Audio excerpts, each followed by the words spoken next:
Hey yo, what up? What up? What up? What up? What is going on, Sean, sir? How are you? Man, I'm doing all right. How you doing, man? I'm doing all right, Wildcard weekend, Eagles advance. So satisfied. Yeah. Satisfied is not the word I thought you was going to use, Mark, but seems a little bit lighter of a situation than being joyous or being excited or being happy. Satisfied, Mark. Yeah, satisfied. I'm gonna dim Mm. the light here because the top light is going off on my bald head here. So let me just go ahead and put on my hood because my head is shining right now against the light. So Hmm. anyway, um, look, you see that? Yeah, no, that shit's shimmering, dog. That's crazy.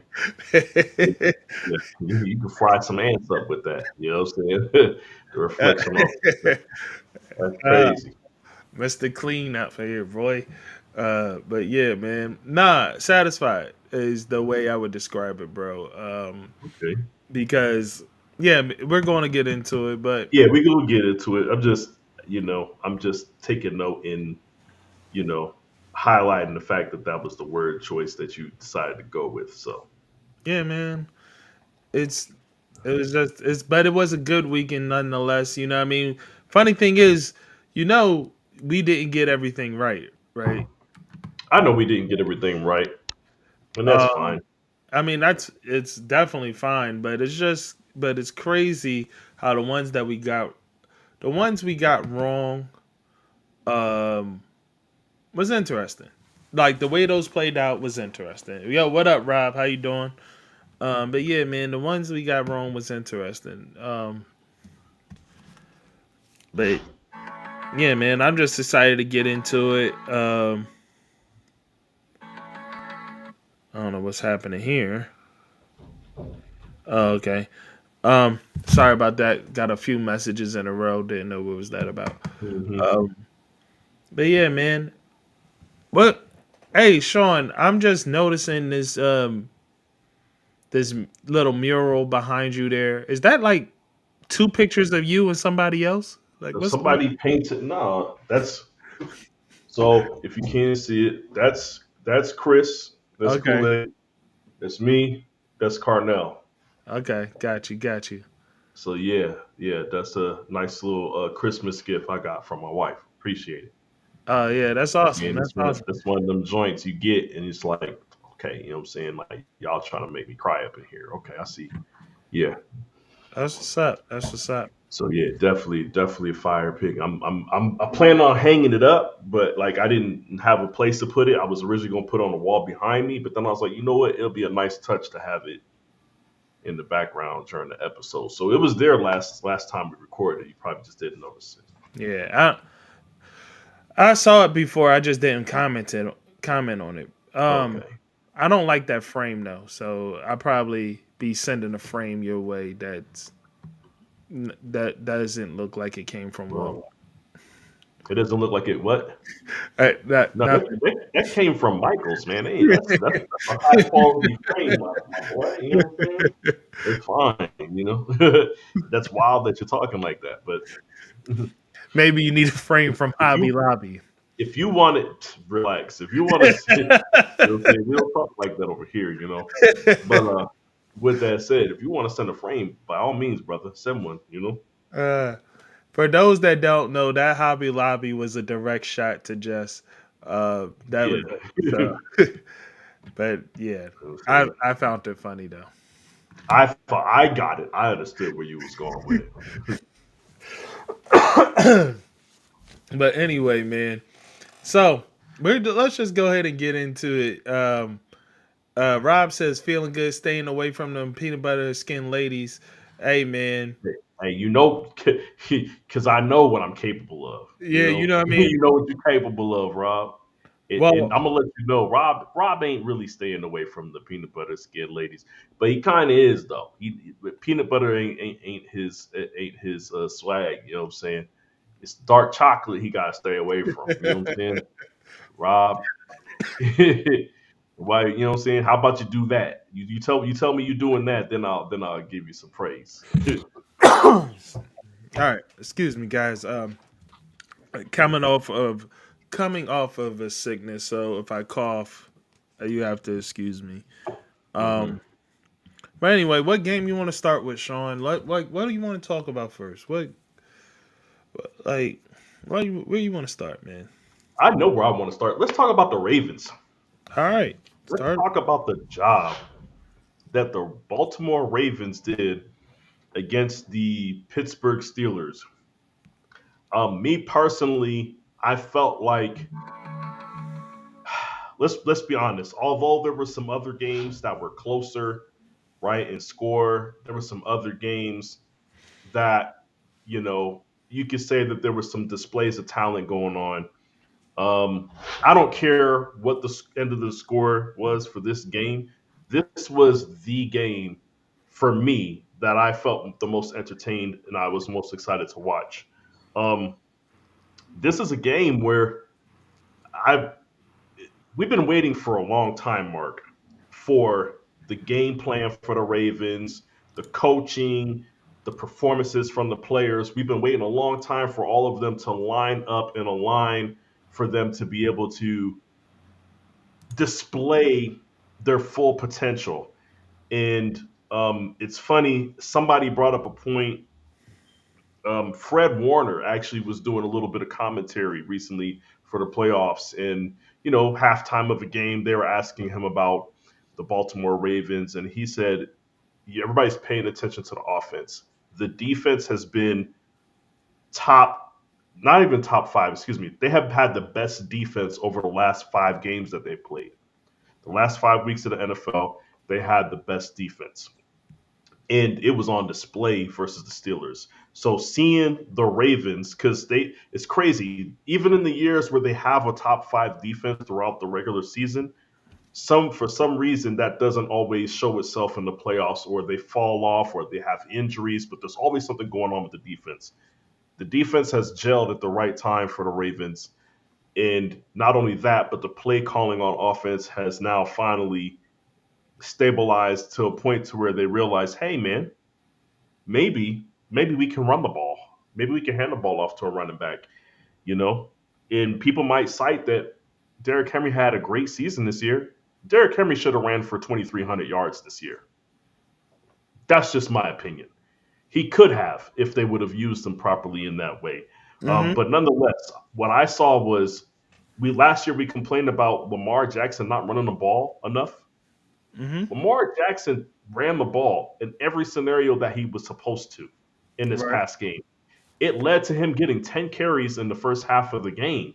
But each one of those was, hey, the Steelers said we're going to come out and focus on Derrick Henry, and we're gonna make sure Derrick Henry doesn't kill us. And every single time they had a read option, Lamar Jackson kept that ball. Okay, even though it seems like a lot, that's what you do. You have to make them pay for that. You can't just say, well, we've done it too many times in a row. If that's the way they're going to play the read option, that's what you do. Okay. So I saw coaching, game planning, I saw decision making by Lamar Jackson. And then when they did decide to go to Derrick Henry, he was just blowing the defense up. I saw the defense put in the clamps on the Steelers every time they had a third down and they went for it, the third down and three, third down and four, it didn't matter what it was. Every third down, they were making a stop right before the first down marker. It was just a masterful display.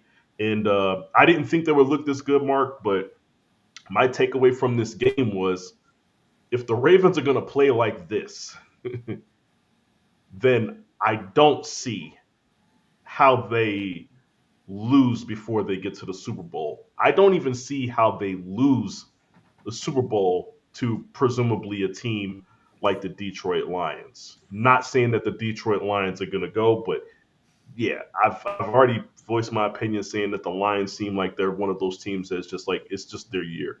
But right now, Ravens gelling at the right time, defense showing up, game plan being called the way it's supposed to do. Lamar Jackson playing the way he's supposed to play and playing like a guy that's trying to do everything the right way to win instead of trying to play a superhero. I don't know how you beat this Ravens team. So it was nice to see them all put it all together for once, Mark.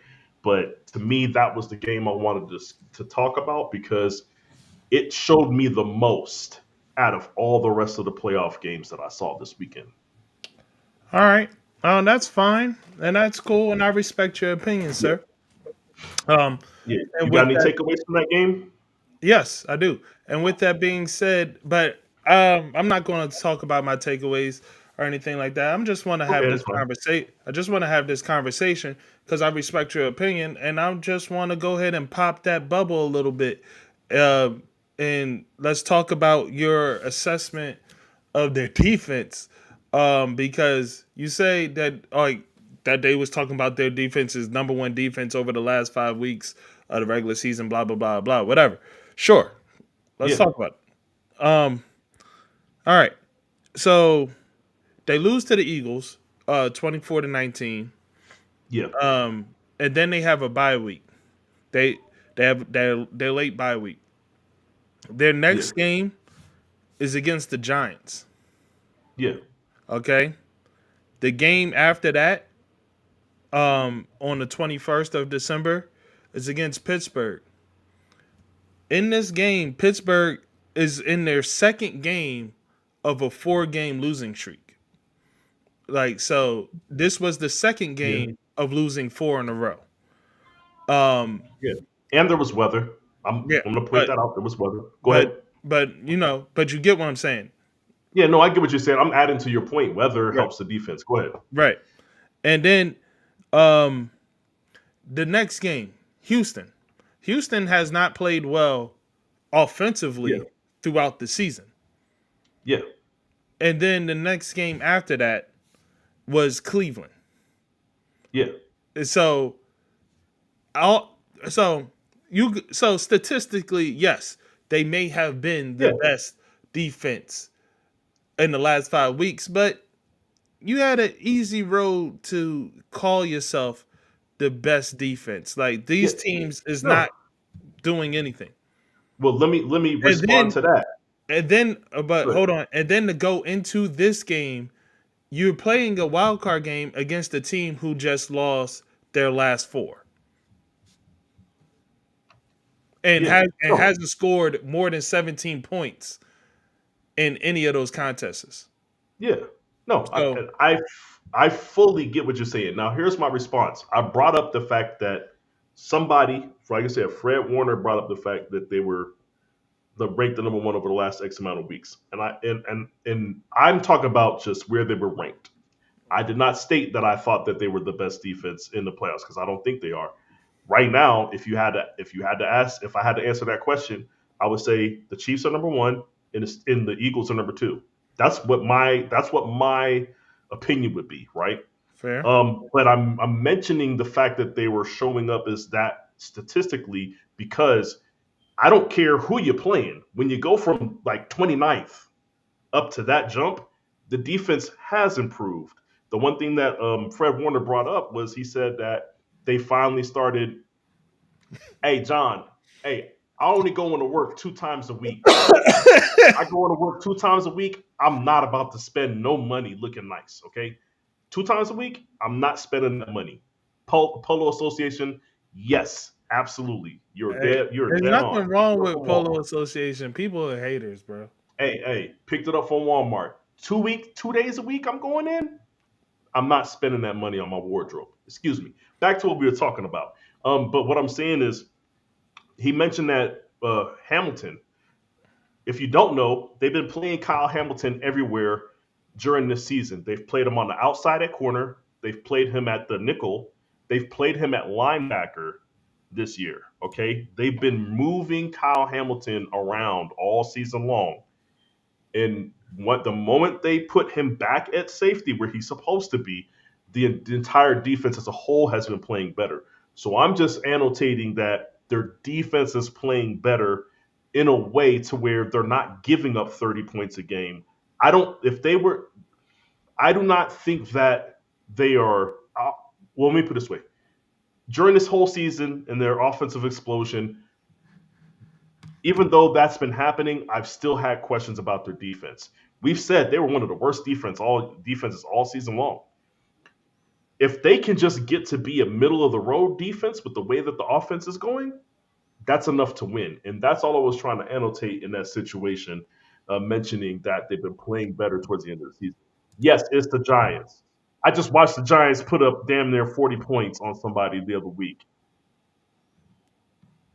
Not to say that, but I'm saying if they were as bad of a defense as they were previously, they them playing the Giants, they wouldn't have held them to the points that they held them to. So yes, the Ravens defense doesn't have to be great. They just have to be good enough to win. And right now, I think their defense is good enough to win. Okay, fair enough, man. Yeah, Hey, look, I mean, I hear but I you. appreciate you Good enough. pointing out. Yeah, we that was a good breakdown, Mark. That's a good challenge, though. Like I understand number one defense over the last 5 games isn't everything because of who they played, but me and you understanding that is different than everybody else watching, and that's why I appreciate you breaking that down and pulling that up, man. Yeah, like and also Context is everything. yeah, context is everything. And but offensively, I agree with you. Offensively, Baltimore has been great, and I think that is the point to take away from is that regardless of how you feel about the Steelers offensively, defensively, the Steelers are still a formidable opponent. And defensively, the Steelers are familiar with the Ravens, and simply the bewilderment that that was on the Ravens players, and particularly Mike Tomlin as the head coach in the second quarter, says everything about what that Ravens offense is able to do currently. The bewilderment on Mike Tomlin's face was like he had no answers. And he He played tried he not. played the He game tried as his if he best had not no to answers. compliment them. He tried Huh? his best not to compliment them at halftime. I saw the on the field interview, and he was trying his best not to Yes. compliment them. What can you do though? Right. Now, the bewilderment on their faces was crazy. Hey, I didn't know that TJ Watt hasn't had a sack in Oh, over 196 yeah. snaps. Well, Like well, let me that's go ahead. no, I'm just going to say that's interesting, but the fact that shouldn't even be a stat necessarily because a lot of people go that length without having a sack, but because it's TJ Watt, we expect him to go 30 snaps at most without having a sack. Well, let's be honest. T.J. Watt, when he's healthy, he gonna give you 18 sacks. So that's a minimum of a sack a game. So Right. just so you guys, if for those that don't understand, him going 196 snaps, that's roughly about 3 games, maybe 3 games and a quarter, maybe. Yeah. Um, we're not used to seeing T.J. Watt go consecutive games without a sack. So it is notable, but it's not that notable. I agree with Mark. Plenty of players go through stretches like that. I've seen guys that led the league in sacks go through a 3 game stretch and not get a sack. They'll make it up on the back end. But to me, I'm glad that he brought up T.J. Watt. This game was the out of all the games I watched the Steelers play, this was the game where I thought T.J. Watt was the least noticeable. Mm-hmm. I'm not just talking about the times that they played the Ravens. I'm just talking about all season long. I don't think anybody noticed T.J. Watt when watching the game. He was But erased. because T.J. Watt, he He was disrupts erased. everything. He disrupts the run. He disrupts the pass. He disrupts in me because I'm watching the game and I'm actually looking at T.J. Watt. Um, it's clear to me that that was just a bad game plan because the primary person that was executing the game plan of stop Derrick Henry by any means necessary. We don't care if it's a read option, just go after Derrick Henry. The main person executing that was TJ Watt. That's why he wasn't noticeable. He was tackling Derrick Henry, who didn't have the ball. Every play that they did a read option, TJ Watt was the person hitting Derrick Henry. Um, that's another thing that I wanted to speak about now that I remember. I remember watching the game and saying to myself, I want to know who came up with that game plan. Was it Tomlin? Was it the defensive coordinator? I thought that was one of the most asinine game plans that I've ever seen drawn up for going against the Ravens. I understand where you might have thought that was a good idea. We don't want Derrick Henry to beat us. But you still have to understand if you're selling out against Derrick Henry, you can still be killed by the run game because they're doing read options. Something a game plan like that only works if you have somebody other than Lamar Jackson running a read option. It's very simple. It only works like maybe say let's say back in the day you have Nick Foles doing RPOs. Maybe that works. But you're talking about just a straight up read option where either the quarterback's running or the running back's running. It is a stupid game plan when that quarterback is there is Lamar Jackson. So I thought it was a I thought it as soon as they said it before the game started, like yeah, the Steelers said this what their game plan is going to be. They're going to come in. As soon as they said that, and I heard it on air, I was like, oh, this is going to kill them. Um, Very quickly, and we're going to get out of this Steelers conversation. Yeah. Um, Rob, they're already putting a lot of the onus on Mike T and just saying like, or at least they're saying it from the fan perspective. If you look at a lot of the media is saying from the fan perspective that it might be time for Mike T to go. They're saying that fans are asking for for the Mike Tomlin time to be over. They're like media isn't saying it like as if from their perspective, but every headline I read says fans want Mike Tomlin out. Fans are tired of this. Blah blah blah blah. So Mike Tomlin is being brought up, but it's not being brought up by the media from their perspective. If you get what I'm saying. Um, Yeah, no, it isn't. And I want to add to that. From the people that I know, it's about 50-50 split. Some fans are, and then some fans aren't. But even the 50-50 split is more than any other year previous to now. all right. So, all right, man. Next game I want to talk about. Since we talked about one of the teams that the Ravens beat to be top five was the Texans. The Texans did actually beat the Chargers. This was one of the ones we got wrong. We essentially thought the Texans would roll over and die. Um, and the game certainly did start out that way. The game Hmm. started out with the Texans doing exactly that, rolling over and preparing themselves for death. Um, and but good old Justin Herbert came out with the paddles and revived their asses. Yeah, Justin Justin Herbert came out with the defibrillator and like a good old lifeguard brought them back to life, baby. Ah man. This yeah. He said, "You don't gotta die right here. It's not your time." You know what I'm saying? he said God's not calling you yet, baby. He ain't calling you yet. Oh man. The Yeah, way that. the way that this game went is insane. I believe I'm trying to find the first like the way the first drives ended. But I do know that it was something like for Houston, it was punt, fumble, punt, fumble. Like it was punt, punt, Yeah, yeah. turnover, punt, I punt. know one of those was the interception. It was bad. Yeah, It like they was like, essentially their first nine possessions was seven punts and two turnovers. That yeah, was it the was empty.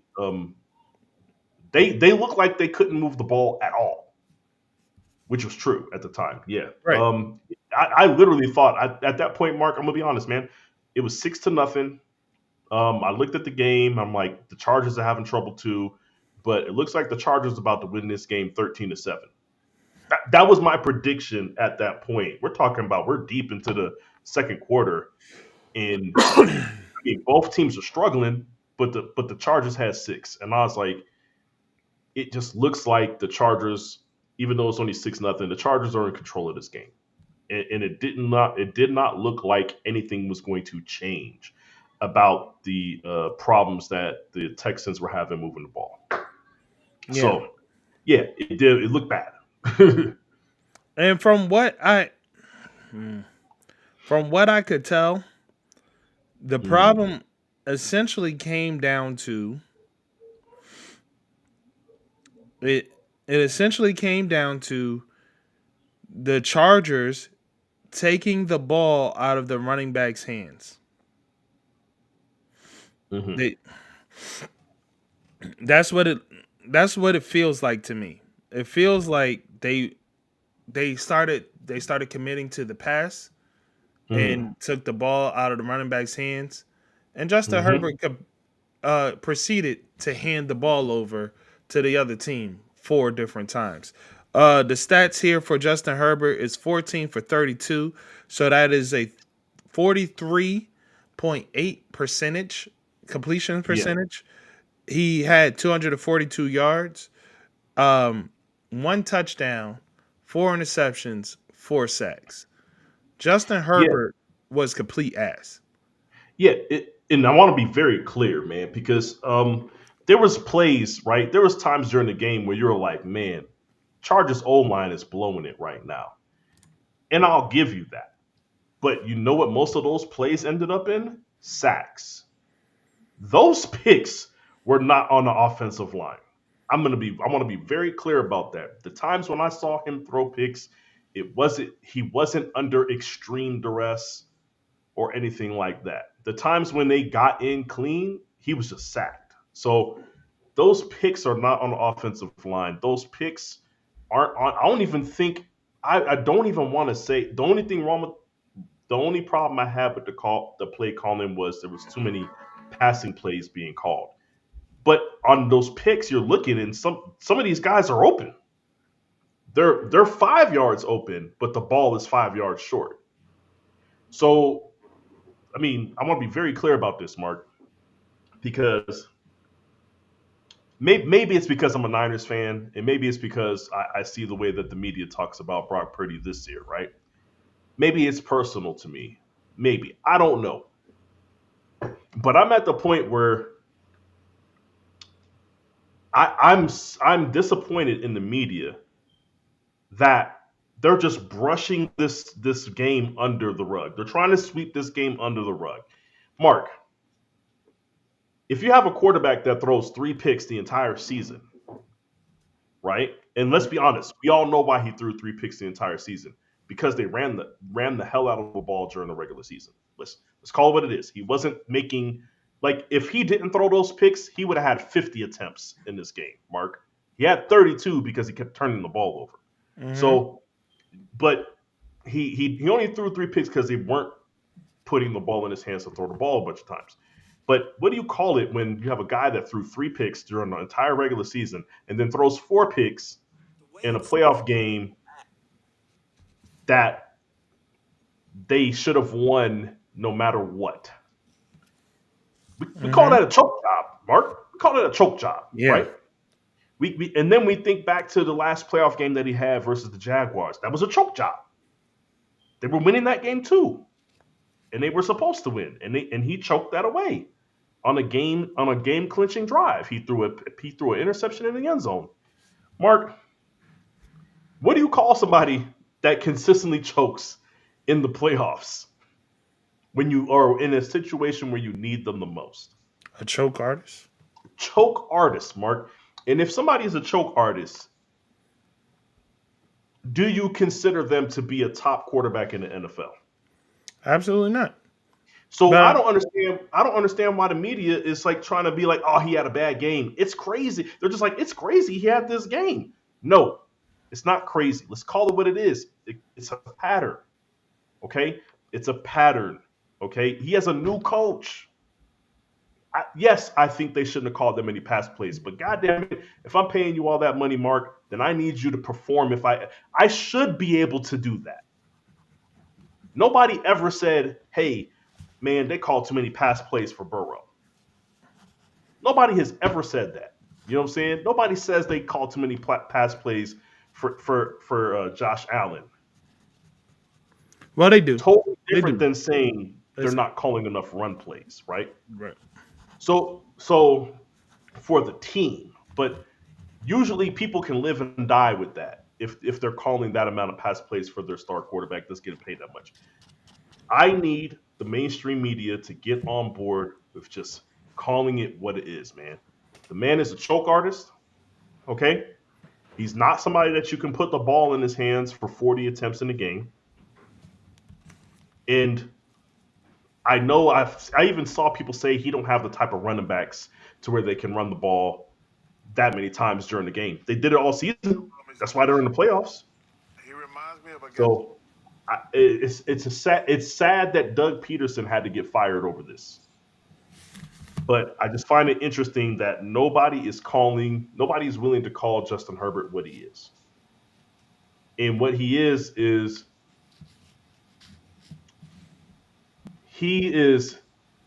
Philip Rivers without the offensive explosiveness.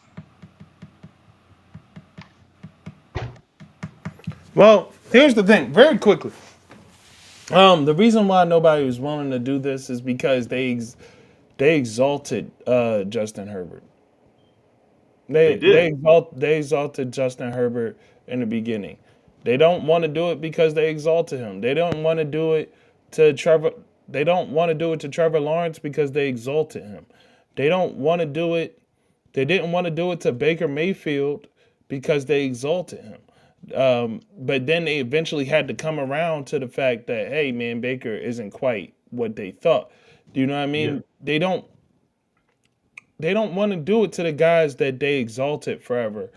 And just the same way that they don't want to turn around and say, oh, no, this guy is actually better than I originally assessed him for. They don't want to say, hey, this guy is not nearly as good as I was exalting him to be in the beginning.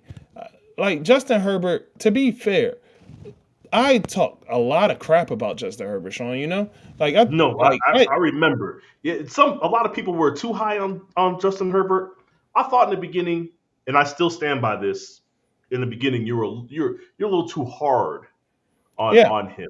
Now but I now was, things have balanced themselves out but I've, to but where you were yeah, closer to the right side of things, yeah, right? but I've always said exactly why, like I'm so hard on him. I was like, I've never shied away from the fact that I'm so hard on him because people talk about him as if he's the next best thing. Like his first year in the league, if you are comparing somebody in their very first year to Patrick Mahomes and and um and Josh Allen or whoever else, I'm going to be upset. Like, no. Yeah, No. Like you could just like where's the world where we could just say, hey man, that dude's a good quarterback? Where can we say, hey, that's an excellent pass he threw without without the comparisons, without the comparison to Dan Marino, without the comparison to Joe Montana, without the yeah, comparison to Steve Young. Like, can we just say, hey man, that dude threw a great pass. Hey man, that dude did a great scramble. Hey man, yeah, that play action was amazing. Can we yeah, just say that and single it right there and leave yeah. it there It, without saying, hey, that dude is the next best thing since Joe Montana. Like, no, like, yeah. Yeah, but I want to bring this up because it's the same thing. Like, um, it, I have to say this as a Niners fan. They did the same thing with Purdy. People were going crazy on the Purdy thing last year. mhm. And if let's be honest, Mark, as much as I'm complaining about how people talk about Purdy now, the same media that was kissing his ass last year, All right. even though I complain about how they talk about him now, and I say that he's only getting talked about this way because he doesn't have the physical gifts, he wasn't a first round pick and all that stuff, right? Let's be honest, Mark. if Purdy, if Purdy was like instead of being like 6'1", if Purdy was 6'4" and had a bigger arm, because let's be honest, everybody can recognize that Purdy can scramble.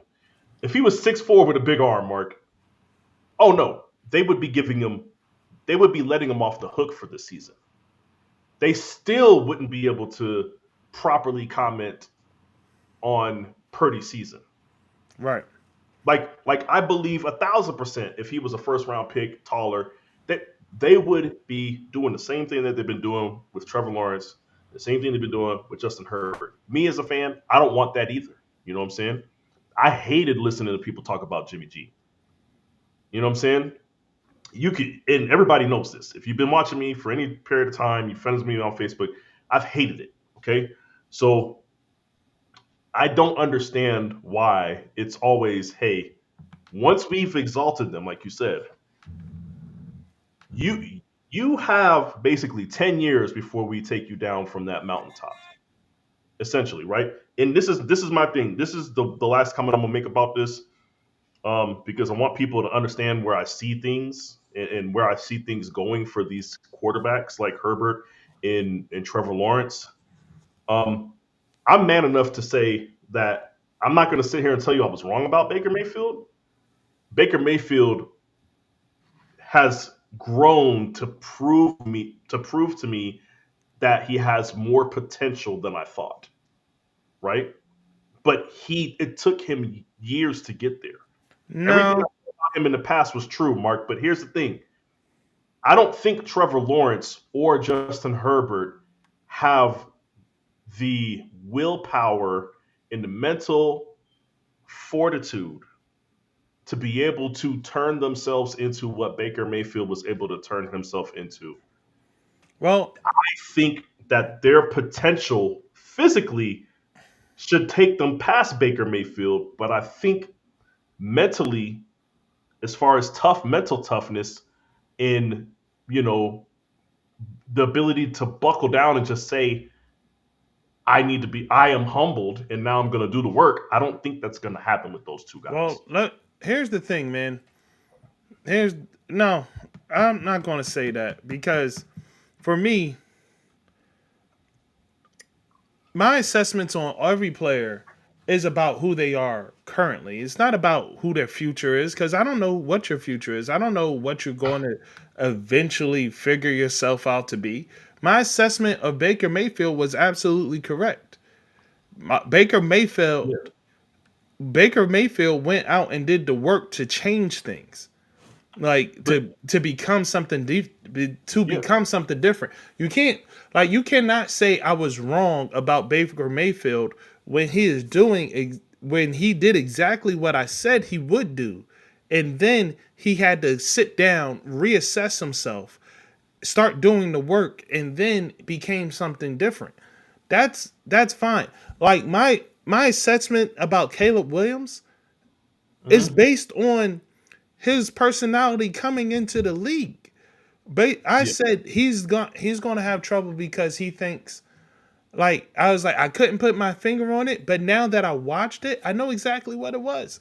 Like his person and like after watching the draft, I knew exactly what it was. The fact that this dude came into the league thinking that it was going to be easy, thinking that somehow the NFL was going to be easier than college. Like the yeah, assholery of saying that. Like what are you talking yeah, about? Like so all that. yeah, Like you know what I mean? Like do I does Caleb Williams truly have potential to be something good in the future? Absolutely. But is he going to come out the gate lighting the world on fire? Hell no. Like yeah, should now if he was a player with his head on straight, should he have came out lighting the world on fire? Absolutely. And it had nothing to do with his coach. It had everything to do with him. Like, Doug, you thought it was going to be yeah, easy. It ain't. Like, yeah. but Well, I just want to make one last statement. When I'm talking about this stuff, I'm talking about with the mental fortitude and whether or not I believe I never, as arrogant as Baker was, and as much as I knew he was going to get humbled in the NFL, I never questioned his work ethic. He is a true underdog story. He walked on, you know what I'm saying, to two universities. So I understand that if there's one thing I didn't question about him was his work ethic and his hunger. And once you count him out, then that's when he's willing to put in the work and he's willing to just outwork everybody. He's somebody who knows that he has to outwork everybody. He didn't act like it when he first got in the league, and it's almost as if he forgot what got him there, right? It was his arrogance that was getting in the way of his work ethic. I always thought, and even then, I'm sure he was working in Cleveland. It's just when you get to the field, you can't play with that level of arrogance, right? So that was a question mark for me, but I never questioned his work ethic. I don't know enough about Justin Herbert's work ethic. I don't know enough about Trevor Lawrence's work ethic. All I can tell you is that the same problems that they've had since they came in the league are still there. All I can tell you is that they rely on their physical gifts. And when you have a player that's mainly relying upon their physical gifts and they're so used to that because they've always been physically gifted, it's harder for them to dig deep and do the work. Okay? Baker has always had to do the work. Hmm. That's how I knew that that part of him was never going to go away. I didn't predict that he would be playing the way that he's playing these days. But like the highlight play that he had where he scrambles for the first down, he kind of bounces right off of Bobby Wagner and shit. That's the type of play that I don't expect Trevor Lawrence to make and I don't expect Justin Herbert to make. When everything in your life has come easy your whole path, that's not the type of plays that I expect you to make, Hmm. right? People forget Joe Burrow had to fight to be a starter at LSU. Like Joe Burrow left Ohio State because he wasn't going to get any burn. Joe Burrow is different. But these guys that have always been at this high place, they sometimes it's harder for them to buckle down now as a professional and say, this is the amount of work that I need to put in. Yeah. So All right, man. Let's move on because we've been on this one for a while. yeah, too long. Um, um, and it kind of went off on a tangent. This should be Yeah. fairly easy though. The next one, let's just go ahead and get the excuse me, the Broncos and the Bills out the way. Broncos got here because not that they haven't played well all season. They have with a rookie quarterback, but Chiefs didn't play the last game at all because they was playing chess, not checkers. And Hmm. Broncos got in, went up against the Bills, hung in tough for up until about the third quarter, and after that, it was pretty much downhill from there. Because they was they was in there all the way up until what play is this? 10 minutes into with 10 minutes left in the third quarter. That's when That is when the Chiefs went up from 10-7 The Bills. to 13. The Bills went up from 10-7 to 13-7. And from there it was all Bills for the rest of the game on. Um I don't necessarily care about the Broncos per se. I care about the Bills because the fact of the matter is, like, the score says 31-7, Hmm. but for for about for almost uh 3 quarters of a game, this team was right there with you. This Hmm. Broncos team with a rookie QB and a young defense was right there in the game. You made the score ridiculous in the end, but that's not the true story of the game. And I guess I I don't have an answer here. I just have an open-ended question, which is, should we be worried about the Bills given their slow start against the Broncos?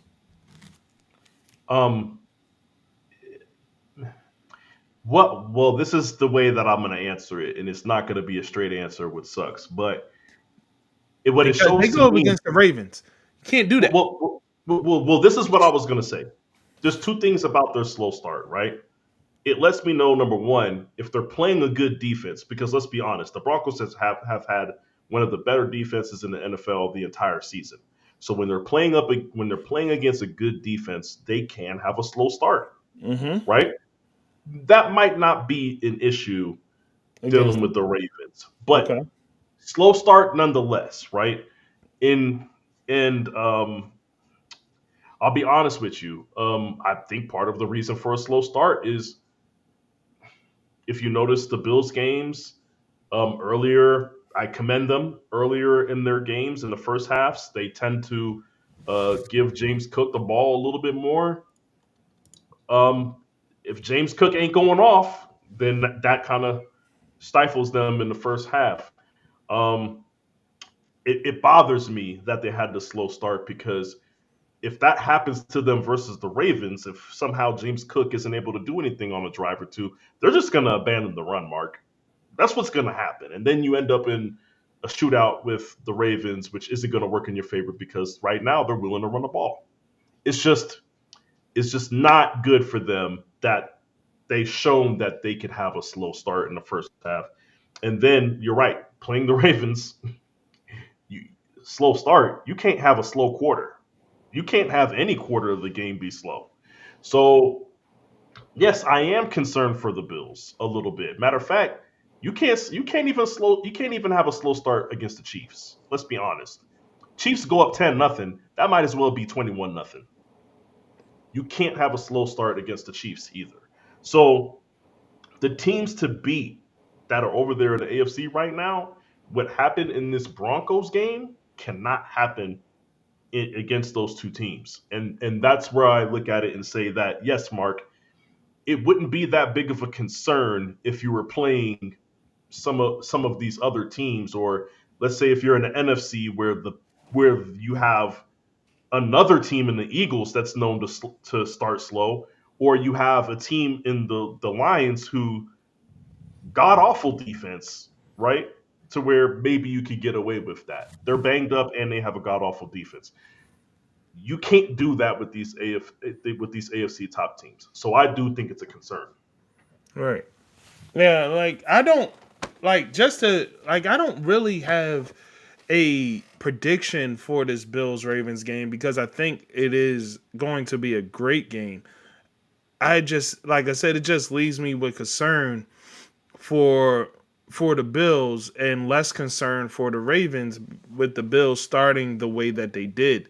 Let And me like you do that because yes, you can slow down and if your offense is sputtering, your defense can slow down the Broncos. yeah. You are not slowing down the Ravens. The Ravens Yeah. are going to just continuously punch you in the mouth with Derrick Henry, and then they're going to hit you with a fly kick with Lamar. Like basically like you know what I mean? Like Derrick Henry's the bruiser. It's pretty much like you going up against Mike Tyson and Bruce Lee at the same time, dog. Like Derrick Henry is Yeah. Mike Tyson and Lamar Jackson is Bruce Lee. Like Yeah. one is just going to walk you down and punch on you. The other one is going to hit you with a bunch of quick ass moves, and it's going to hurt. Yeah. Yeah. Oh, Like, got to yeah. figure it out. Yeah. So real quick, I wanna respond to a couple of comments here. I'm trying to see. They're not coming up right now. Give me a second. Okay, here. Oh, my bad. My bad. Go ahead. You pull up whatever you're gonna put. I'll pull yours back up. I'll let you comment first. Yeah, no, I just thought it was funny. That's all. Oh no, that is funny. He said won't matter. Henry's going crazy. Absolutely, but it's. I think it's a wrap if it's a snow game. I just personally think it's a wrap for the Bills. That doesn't play in the Bills' favor. Having Uh, to quickly change directions or make a decision on whether or not you chasing a quarterback or a running back, and that running back is Derrick Henry. Like, there's not. It's not a good game. It's not a good situation for it to be a weather game. Rob And says they better hope Zay Flowers doesn't play. I think I don't think it matters. I don't think it matters, and I think that the Ravens are more dangerous without Zay Flowers because He's not keying in on it. they are less predictable in the pass game or where that Yes, ball is going when Zay Flowers is out. I got I got the perfect comparison for this, Mark. That year when the Panthers went to the Super Bowl, I do understand that Ted Ginn of all people was the leading receiver for that team. It's not like Ted Ginn went off for 1,800 yards or 1,600 yards. I think he ended the season with like 13. Like, but most of it was broken plays. And what I'm trying to tell you is this: Ted Ginn. It's not like Ted Ginn was a great receiver. He wasn't.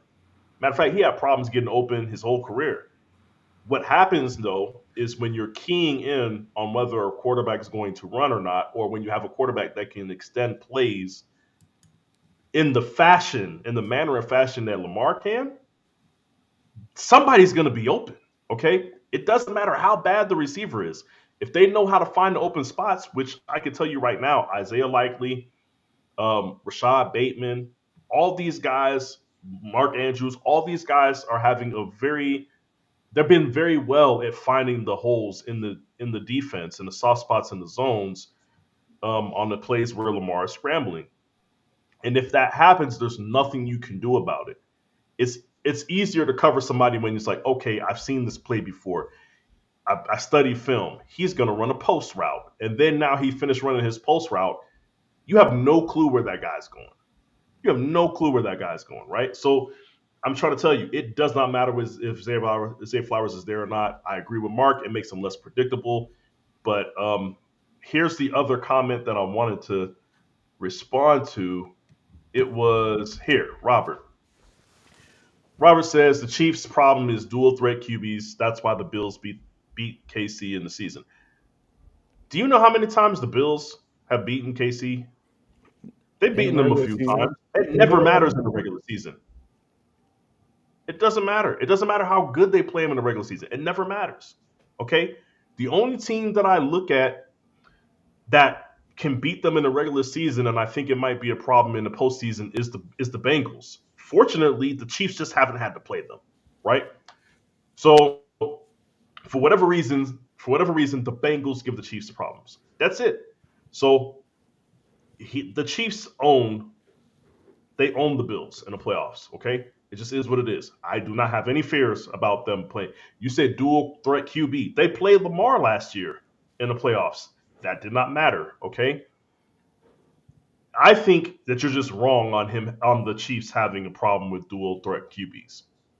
All right, Um, and real then you quick. can say they beat them in the regular season. They lost once. All right, real quick. I'm just gonna answer this from. I'm just gonna say this to Jay, and then we're going to get into the NFC. Yeah. Okay. Um, Hey Jay, you said thought Ravens had number one rush defense, and I'm sure they still top five right now. We actually addressed that defense Yeah. comment earlier in the show when we were on the Ravens conversation. I think the Ravens was the first conversation we had. So if Yeah. you rewind back to that, you will see particularly my comments on the Ravens defense and how I feel about their quote unquote ranking. Yeah. But so And um I'll give a quick comment to that too.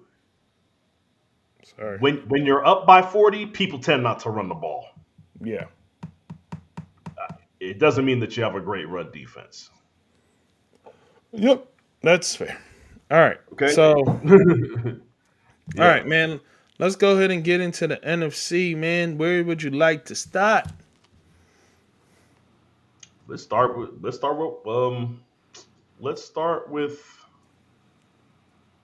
hmm. Let's go with the Eagles, man. Let's see what you got to say about the Eagles. I'll let you talk about that. Well, Let's get into the meat and potatoes. all right, man. Well, listen, man. This game, like I said, it was a satisfactory victory for the Eagles. You're gonna have to excuse the blurriness on my screen right now. I don't know why it's doing that, but Oh wow, they ain't play nobody. Now you just chatting, bro. That's Uh, it. I didn't say they ain't play nobody, but you just got to look at who they played over the last 5 games, and if you go back to the beginning, you'll see exactly what I'm talking about. The But Giants are anyway, nobody. huh? The Giants are nobody. The Browns Yeah, without Nick Chubb is nobody. Continue. yeah. But anyway, um, so uh, excuse me, Green Bay versus the Eagles. All right, man. I am highly highly satisfied with the victory.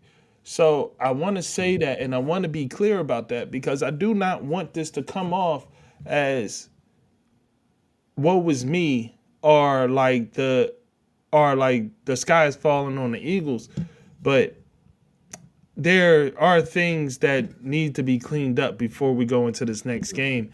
And I am far less, and everybody wants to break it down to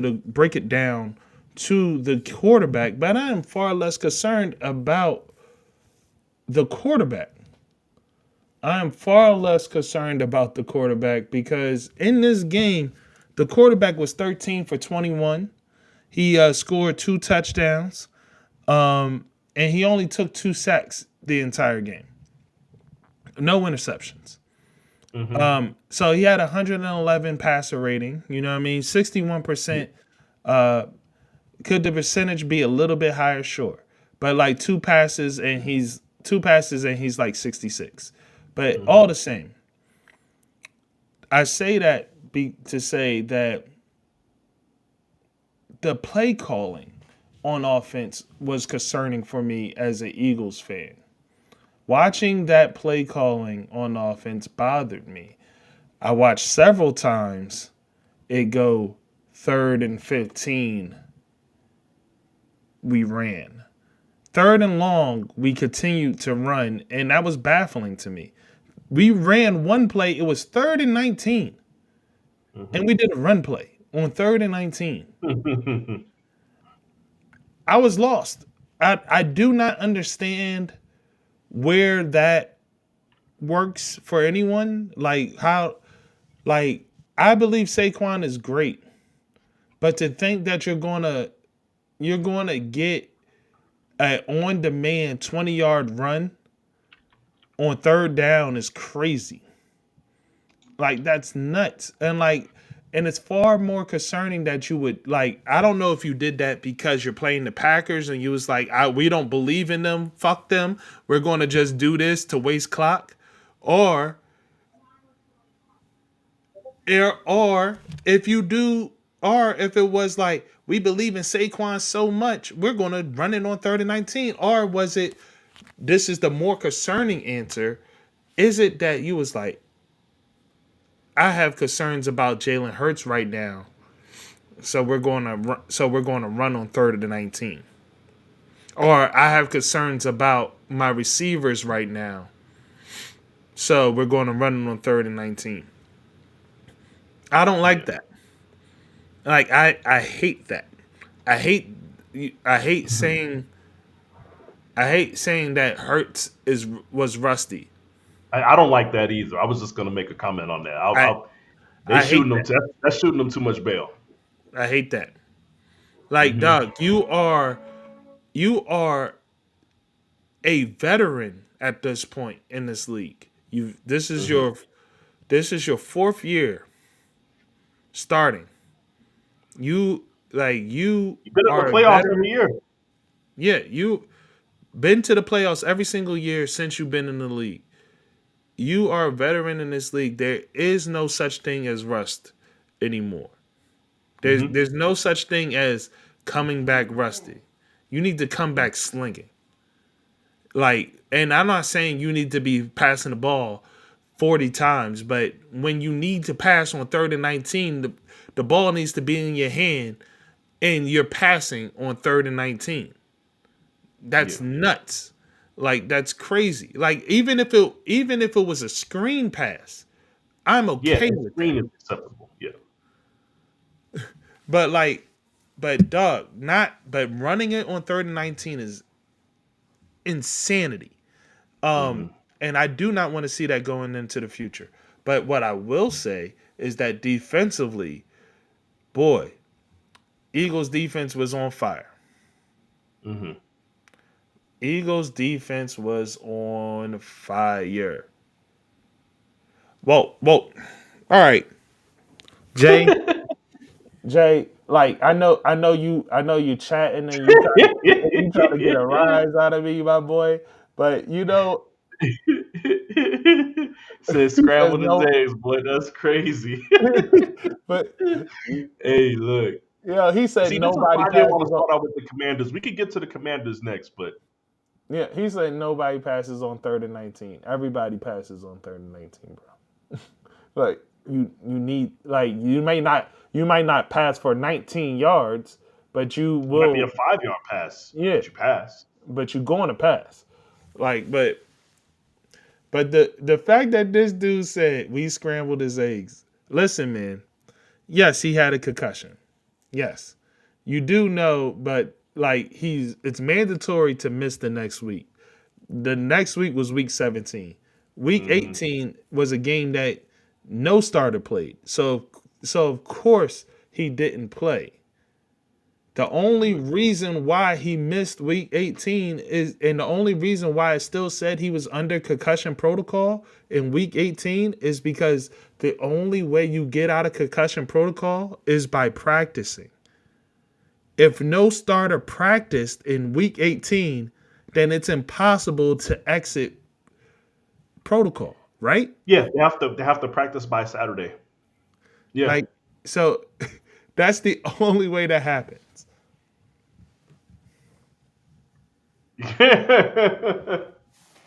Hey, look, man. Look, man. He just gonna talk. He just gonna talk, Mark, man. Let me just step in here. Look, man. It we you want I'm gonna make one little sly remark about the Commanders, but you talk about eggs getting scrambled. They sent that man Jaden Daniels into the bleachers. You know what I'm saying? And they didn't even run through him. They just stonewalled him. That man flew up in the air like a kite.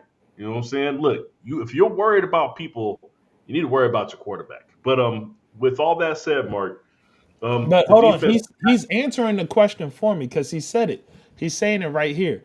If we Okay. needed games to get in, he would have played. That's the point. We didn't need nothing to get in. We was locked in at number 2. So they had zero reason for him to play. It wasn't because his eggs were scrambled.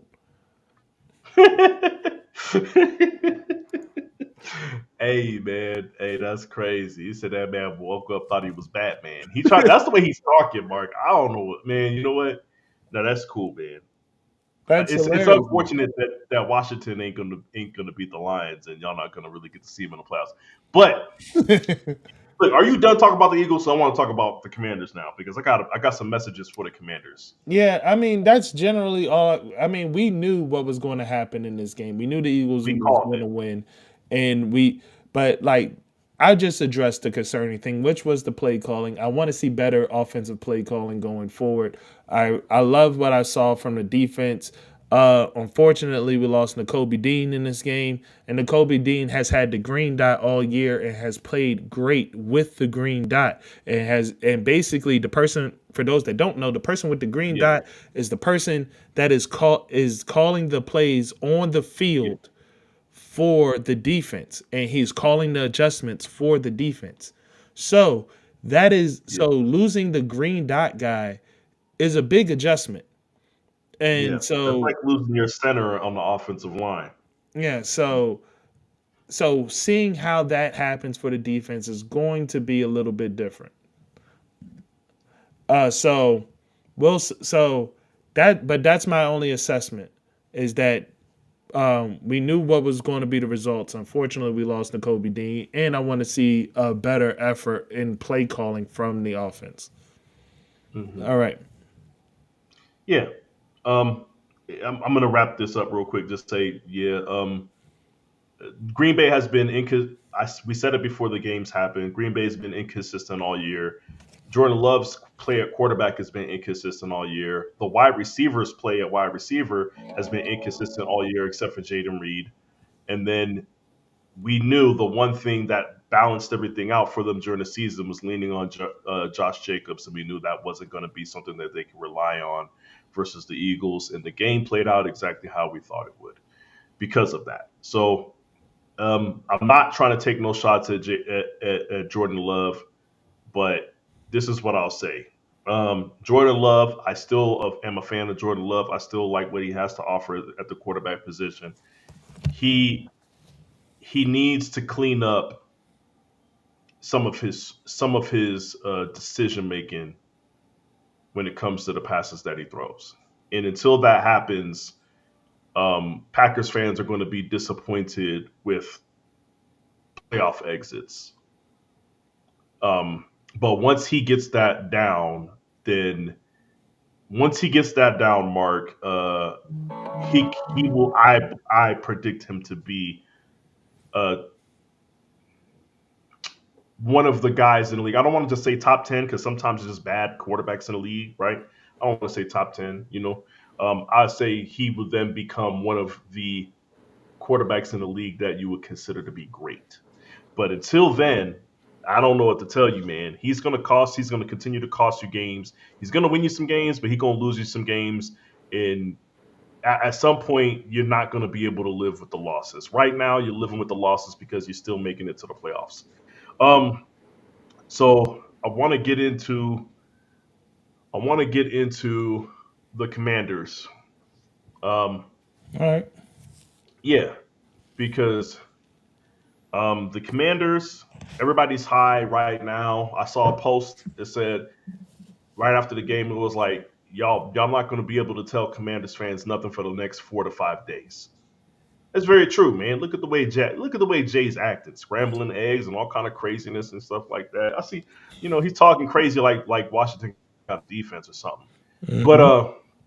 But either way, with that said, the Commanders got a quality win over the Bucks, 23-20.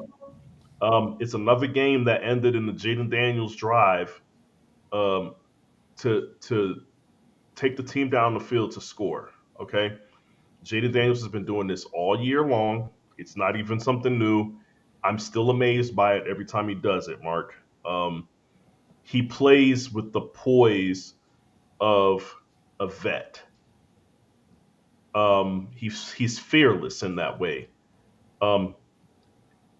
Look, but I predict his season ending the same way that CJ Stroud's amazing season ended last year. Just going to play a better team. He's not going to look as phenomenal in that game when he plays. It just is what it is. You're still a rookie at the end of the day. Well, here's where I shoot him bail, man. We said that going into this game, and he didn't play like a rookie.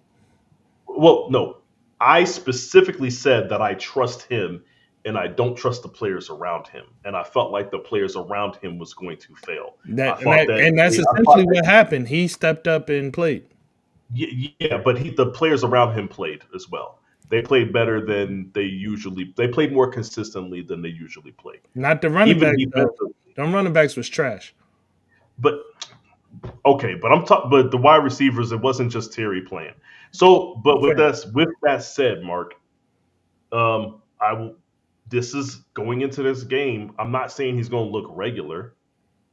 It's you won't even have an opportunity to look great, is what I'm saying. CJ Stroud never had an opportunity to look great when he played the Ravens in the playoffs last year. CJ didn't have a bad game. It's just when you're down 13-14 and then you just never are close in the game, you don't have a choice, right? That's the type of game that I feel like it could be playing Detroit. But let me get back to the game. I said this to my sister, and I'm going to say this to the Commanders fans. I didn't want to have this conversation, but Jay talked a little too crazy for me. I don't like it. Their wide receiver core has been depleted all year, the Tampa Bay Buccaneers. They just started giving Bucky Irvin playing time. I think that if things were differently with the receiving core, not just Chris Godwin being missing, but if things were different with the receiving core, if they had discovered that Bucky Irvin is the answer a little bit earlier in the season. All of these things matter. Okay? If that happens, I can't sit here and tell you that y'all still would have won the game. Yes, you earned it. You went out there and you earned it. And you guys came back and you guys won a game versus the Tampa Bay Buccaneers by 3 points. Bucks have a great defense, and they have a great defensive minded coach. I give you that. So that is still a quality win. I'm not going to take away from that. You're not playing the Bucks from here on out. Commanders fans, you are not playing the Bucks from here on out. Your defense was played good enough to beat the Bucks. Okay? Where they just have Bucky Irvin, Baker Mayfield, and Mike Evans. That is not the lineup that you're going to see when you're playing Detroit. Okay? You cannot score 20 points and win. You're going to score more than 20 points against the Lions. I get it. But all in all, like I said, quality win. You said the running backs were terrible, Mark. They can't be terrible next week. They can't be terrible for the rest of the playoffs, Mark. I'm just saying what it is. Like, you guys cannot just continue to go into games and rely on Jaden Daniels and Jaden Daniels only. You cannot win. You cannot go deep into the playoffs playing like that. Okay? It's just not going to happen for you guys. Enjoy your win. Enjoy beating the Bucks. Okay? Yay, we beat the Bucks. Enjoy that shit. Okay? Because after next week, it's not going to be all what did it say? Rainbows and bubbles, cookies and you know what I'm saying? It's not going to be like that.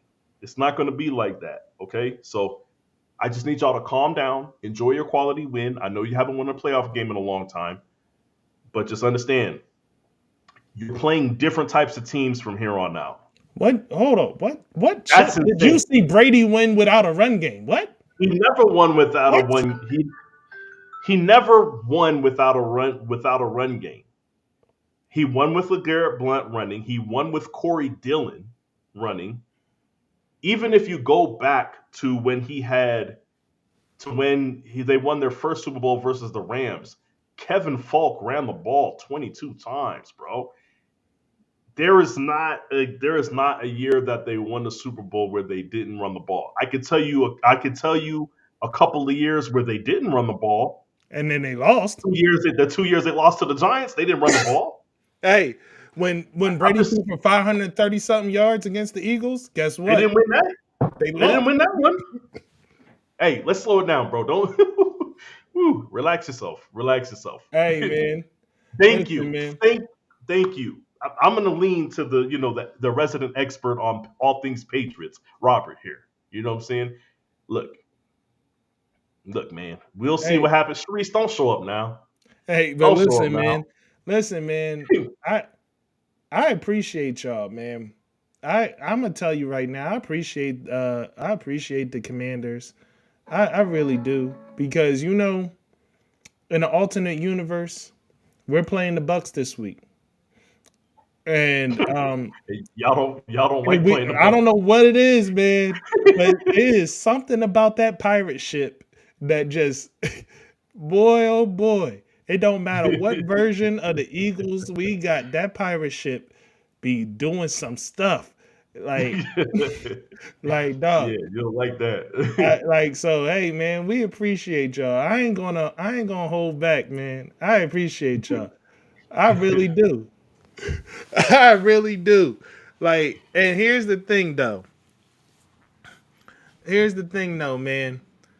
But nobody fears you guys, because when we need it, we get it. When it comes, and I don't know what's happening with your guys' defense right now, but it ain't working out the way it should. You went and traded for Marshawn Lattimore, and you got Lattimore. I don't know what happened. I don't know who that dude is, but he ain't the lockdown dude that he's supposed to be. Cause when he on the Saints, Evans ain't doing a goddamn thing. Mike Evans ain't doing nothing when Lattimore is on the Saints. But when Lattimore is on the Commanders, Evans is 7 for 7. That's He crazy. ain't doing enough tussling. He ain't doing enough tussling this game, man. Like that's Hey, crazy. I need to see at least 2 flags between the two of them. You know You what I'm know what I'm saying? They ain't doing saying? enough tussling. You know. But Hey yes, man. Jay, Hey, I'm glad you said it. I didn't have to say it. Jay said he's hurt. Yes, he is. He was playing hurt. But Mark, something tells me that if he was wearing a Saints uniform, the injury wouldn't have mattered. right. Something different, man. Yeah, you know what I mean? Yeah, Something in the but water. yeah, but no, he is hurt, and I'll give you that. But still, is he gonna be hurt next week? Who? Like, I, do Who? you do like that? But this is part. This goes into my point. Is that do you see his injury prognosis changing? No, it's Because not. because all I see is Jamison Williams and Sun God. I see Sun God, Jamison Williams, and I see a Sega system running around out there. And you guys got a hurt DB. Look, I'm going to tell you this: the Washington defense has been decent against the run. Their bugaboo has been pass defense. I'm going to tell you right now. I don't care how good against the run you've been. Look, I understand that David Montgomery is hurt. That does not matter. Have you seen what Gibbs has been doing? Gibbs has been putting up video game numbers, man. Like you Yeah. guys don't. He's You been guys putting up aren't Sega equipped. numbers. You guys are not equipped to deal with the speed that they have with Jameer Gibbs and Jameson Williams. You're not equipped to deal with the creativity of the offensive play calling. You're not equipped. Nobody on that team can hold Amon Ra. So it's just I don't know what you guys plan on doing. I don't know Laporte is what you going to guys port plan your ass back to the Washington port. on. He said Mayfield fumbled, right? Okay. Okay. What Mayfield fumble. Okay. Nah, All right. man. Look, man, show me, dog. I can't. I don't never wish ill for the Washington Commanders, but this year, Mark, I'm gonna enjoy watching. I'm gonna enjoy watching them lose to the Lions. That's what I'm gonna say. I'll say it. You don't have to say it, Mark. I know you. I know you'd rather them beat the Lions so that y'all could play them. I'm telling you, I'm gonna enjoy them losing to the Lions. Yo, man. Seriously, from here on out, hey, this is the biggest thing. From here on, and this is the best way I could segue this because it's almost not even worth talking about the Rams Vikings game. From Jesus. here on, from here on out, it's going to be rough for the Eagles. The Eagles' road to the Super Bowl is vicious. The- It's first it off, is vicious does because you are anybody want to talking see what has about happened? you are talking about the Rams. We gotta go against Cooper Cup and Puka. The liability there is Matthew Stafford is because Matthew Stafford goes into gunslinger mode and will give up interceptions. And if you could get Matthew Stafford to turn that gunslinger switch on, you're going to get turnovers. So Yeah, so that's where we can benefit there. And I yeah. and I do think we have the ability to shut down Kyron Williams. But you That said Puka cooking a white boy, but he's like not this is he's not look cooking look. Guantanamo Bay though. This So this who is cares? this is what I'll say. Y'all have one person that could cover one of those guys. Right. Y'all don't have somebody that could cover the other ones, but who does, right? So there's no shame in that. Well, But the one thing that the no, Eagles have, here's the thing. You say that. You say that. We I have do say we have one we have I think it's time for you to go ahead and admit it that Guantanamo Bay is Guantanamo Bay. He's locked down. It's okay to just recognize him as who are lockdown. you who are you speaking to right now? You. No, no, no, no, no, no, no, no, no, no. I only refuted one thing. You said he is Revis Island. That's the only thing I've ever refuted No, about that man.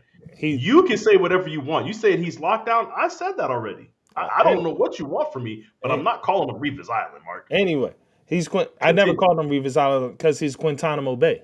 No, no, no, no, no, no. You did because you were saying He's he Guantanamo Bay. basically having a Revis year, and I said I wouldn't go that far.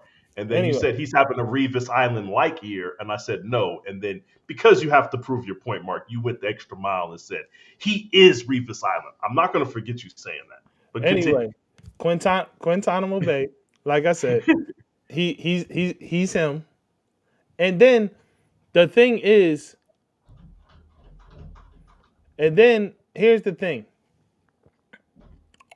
Slay is still the savvy guy. He's still the savvy guy. He's still able to do the thing that he needs to do. So, Mhm. but yeah, so it is what it is, man. And as you can see, Slay, as you can see in this past week, Slay is he's going to be able to get his thing off on guys when need be. He saves it for the playoff time and stuff like that. So I'm looking forward to this. I think here's the matchup I would like to see. I would like to see. That's a good question, Jay. I no seriously. I hope we get Big Slay and not Big Pod. That's a very good question. That is a very good question. I hope we Hey, do get Big Slay and not Big Pod. I really do. Because here's the thing: man. the matchup I want to see. I want to see Slay on. I want to see Slay on Puka and Keon on Cooper. I think if you flip that, it's trouble. But I think the other way around, it'll be all right. Yeah, Be, well, let me put it this way. Here, this is the reason why I bring up the fact that I feel like you don't really have anybody for Puka is, and I do understand how good Slay is. I do understand that he's savvy. I look at it makes a difference having a quarterback like Stafford, who you could have just a very like a sliver of space. There could be no space. But Stafford is a quarterback that can put the ball where only the wide receiver can get it, even though somebody draped on him. You have to get pass breakups, right? You have to get your hand in there. all And these are things that I don't know if Slay is fully capable of doing those well, things all anymore. I'm to answer that, I'll just Yeah, respond. I just respond with that. Almost just about every time the Eagles matched up against the Vikings, Slay has been on Jetta's primarily in every matchup, and Slay pretty much puts the hands on Jetta's every game. So if he's good enough to put the clamps on Jetta's, I think his savviness should be good enough to put clamps I've on watched Puka. enough But you plays. but you I've put watched enough but plays to listen, see that Sam Darnold wasn't always finding them, even when he was open. Doug, I'm not talking about Sam Darnold. I'm talking about there's multiple years of this coverage. And somehow we match up with the Vikings almost every year. I don't know why, We but we somehow saw the them. Vikings are on our schedule every year. So but the point being is that what you did bring up that is a good point is that Matthew Stafford is a little bit different in the timing and where he'll deliver it. That's a little Yeah, bit scarier. yeah. That can be a little bit scarier. That's So, but yeah, but the combination of is what I'm talking about. Those receivers with the Chiefs were never that scary outside of Tyreek Hill, but it becomes scary when you see the throws that fucking Patrick Mahomes was making back in those days to these guys that aren't even open and can't get separation, but they're still catching the ball in stride while somebody's draped on them. It matters. But I digress. I am curious to see how this plays out. I don't think it's a given just to be clear, I don't think it's a given that that's the way that the passing game is going to go for the Rams. I don't think that's a given. I don't think it's a given that Stafford is going to survive the game without picks. I think it's very plausible that he can have 2 picks in this game. I think it's probably probable that he'll have 2 picks just because I feel like they're going to play from behind at some point and he's going to be in gunslinger mode. It's the playoffs. It's win or go home.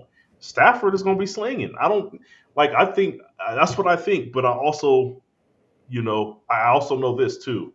He's going to be in gunslinger mode because Kyron Williams, great running back. He's somebody that they rely on within the offensive scheme. If you notice the Rams games, if you watch any of them, I watch them because my team's in the NFC West. Kyron gets a lot of running going in the first halves of games. What happens then is all of a sudden you see the Rams pull away because Matt Stafford is just slinging the rock around in the second half. I'm here to tell you right now, Kyron is not going to be able to have the success on the ground versus the Eagles that he's used to having. The Rams will have to go to the air earlier than they're used to. So I do think that is the key to the game. It's the reason why I think the Eagles are going to win. But that does not mean that you're going to stop Matt Stafford from throwing for 300 yards and 3 touchdowns. Hey, Petty, I don't know if this is like secondary hate that you got going on right here, but hating from the bleachers is wild. It's mad. Hey, look. Hating from the house is crazy. Yeah, look. And I will say this. I know Sharice probably ain't even in here no more. Sharice, I saw your little slides comment about when the Niners play. I saw that earlier. I could ask you where the Commanders been for the past 20 years, but I have Kuth, so I won't ask you that. So, but that's fine. Enjoy your little playoff victory. Like I said, you guys are starting to sound like Cowboys fans. That's all I'm going to point out. Commanders fans, Cowboys fans, what's the difference, Mark? Oh, I'll tell you what the difference is. I'll give you. You guys actually have a quarterback. You guys actually have a quarterback. That's the difference. But other than that, but the fans though, the fans are the same. Yeah, man. But no, man, I'm looking forward to this game. He saw the next comment. He's just gonna give you a hard time no matter what, Matt. Yeah. And but not lastly, let's just go ahead and get into I'm just going to very quickly talk about this game, this Vikings and Rams game, and say, dog, who didn't see this one coming? Sam Darnold has looked bad in his last few games. He hasn't looked great. And the bright lights of needing the number 1 seed, and he folded against the Lions. Like origami, bro. He folded over 3 times over, man. But to go into this game and get sacked 9 times. Rams defense not like that, Mark. Rams defense not like that. Brother man. Whew. 9 sacks in the game, dog. That is Madden numbers, dog. That is Madden numbers. Like, that shouldn't happen, dog. You shouldn't be getting sacked 9 times in a game, my brother. I don't know what's happening, bro. But what's crazy is in 2 games, we watched Sam Darnold being upper echelon and people having storyboards written and ready to be like, what will the Vikings do next season? Will they stay with Sam Darnold or will they move on to J.J. McCarthy? And real conversations. Or will Sam Darnold end up? Now it's like, yeah, Vikings are definitely moving on to J.J. McCarthy. And where can Sam Darnold is a great backup if you need him, I guess. Like, yeah, Mark, I want to talk about more of the stories I heard. I saw people legitimately say they believe that the Niners would have won the Super Bowl had Sam Darnold been our quarterback over Brock Purdy. I seen that. I seen them say, I synced it. "Man, we might have kept the wrong quarterback." I've seen it. I'm not like Mark. I quietly just sat back and watched the nonsense happen. Now, kudos to Sam Darnold for having a good season, but we said it earlier in the season, Mark. When you really look at it, man, when you really, put it under the microscope, is he really having a great season?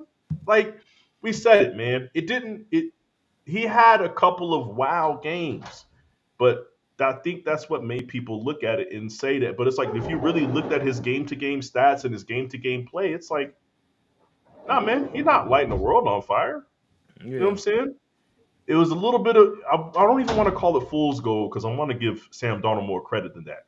But he wasn't the quarterback that everybody was saying he was, and we called that out like week 3, week 4, Mark. Uh, glad to see the rest of you guys join the party. This is what I don't care what happens with a quarterback, Mark. This is just my opinion. Once you see Ghost, that's not something that goes away. That's He not has something the that sixth goes away. sense. It's just waiting in the tuck to rear its ugly head, Mark. Sam It's not. It Darnold never has the goes sixth sense, baby. away.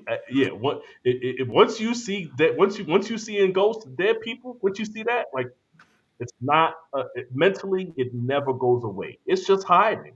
Okay. And guess what? It showed up right when you didn't need it to. The end of the season to get the number 1 seed and in the playoffs. I'm Yeah. sorry, yo. I know I brought this up at the beginning of the show, but this baldy is crazy. I just shaved today, and this joint is nuts. How shiny it is. Like, this is insane. Like, Doug, Yeah. yo, get You you some see. Harry's razors, people. Them joints is crazy. Yeah. I see Rob said they got Daniel Jones there. It's funny how the minute the Vikings signed Daniel Jones, they've been losing. I noticed it too, Rob. I didn't want to say that it is the Daniel Jones effect, but also I haven't seen the Giants put up 30 plus points in 2 seasons. All of a sudden they putting up numbers. You know what I'm saying? They're putting up video game numbers. You know what I'm saying, with Drew Lock all of a sudden. And it's crazy how that happens. They trust me, even if they wanted to win that game, they wouldn't have won that game if Daniel Jones was still the quarterback.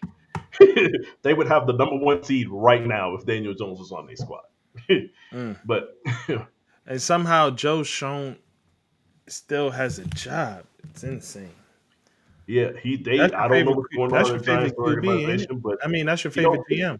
That's your favorite GM. Giants is out Giants out there, like they don't even know how to be a bad team properly. Y'all gave up the It's crazy, man. Y'all went out and won a game. Y'all don't even know how to be a bad team properly. That's pathetic.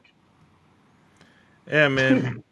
All right, But yeah, it is absolutely pathetic. But listen, man, we that was this was incredible. We appreciate you guys for showing up. yeah, We really do. We really appreciate you guys for showing up. There's a few things that I kind of want to talk about, but it's not that important right now. Um, I want to say this though. Before we head out of here, there's talk that about Dion and Jerry Jones. hey, Jerry. Jerry said, "I don't care what the media says. I don't care what the rumors are. We firing Mike McCarthy, and we're leaving the door open. We gonna leave the what they say, Holiday Inn Express. We leave the Yeah. light on for you." Hey man, And- he was listening to Silk Sonic before he fired him. He was like, I'm gonna leave the door open, baby. yeah, exactly. Hey, it's crazy. Hey, look, call him a madman if you want, but he said, look, if there's a chance, it's like what is it, Dumb and Dumber? It's like a 1% chance. Oh, so you're saying there's a chance? You know what I'm If saying? any of y'all is good at making like those AI memes where you put the face over something, I need Jerry Jones over Bruno Mars over Bruno Mars's face. I need him to be singing to Dion, talking about Yeah. he gonna leave the door open. Yeah, nah, that's I mean, we all know. First, I was like, man, they've actually fired Mike McCarthy. And then the very next news thing that popped up was like, is there a chance that they're gonna get Deion? I was like, oh yeah, now I get it. Because I was like, why would he fire his puppet? He usually don't fire puppets. But this is the thing about that. One thing we do know is that Dion's not a puppet. And He's not. we do know that Dion is not going to go there to be anybody's yes man. In fact, if Dion was to be hired, one of the stipulations Dion would be you have to relinquish all power. Like Yeah, you are he would be like Bill Parcells. like Bill Doug, you Parcells told him the same thing. like yo, you are here to sign checks. That's it. That's the only thing he will allow him to do is sign the check. Sign the check Yeah, and shut the fuck up. yeah. And I don't I'll think be Jerry honest. Jones could do that.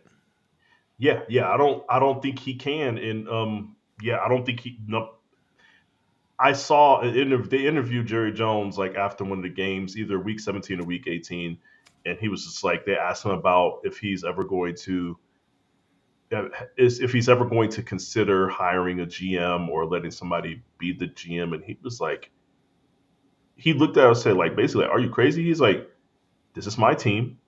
I paid money to invest in and bought them, and as long as I own this team, then I'm gonna do this shit my way. Like that was his that was a crazy like he looked at them with the crazy eyes, was like, what?